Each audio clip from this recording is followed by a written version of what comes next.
nagbaha-baha, damo mga tao nga nagbalay, kawalo mo sa testimony sa usa ka barangay kapitan dito.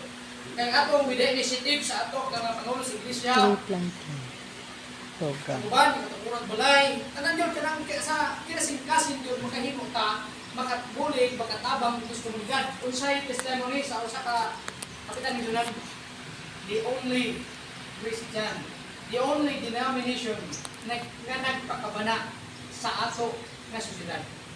Amen? Amen. Una magsunan. That's why ako naligad nga, the month of June, expected next year, hibuon na po na ito ni. Kung tinig mo nga activities, worldwide ni siya. And month of June is about ni siya sa pagpalaga. Next year, tanaw tatong itanong kung may tampok doon. Sa ato, gamong Next year. Mali ba? So, sunod kayo na, sa month of June, expected, alin po. Now, hindi ka sa kapag yung mga Alita sa ato ka devotional.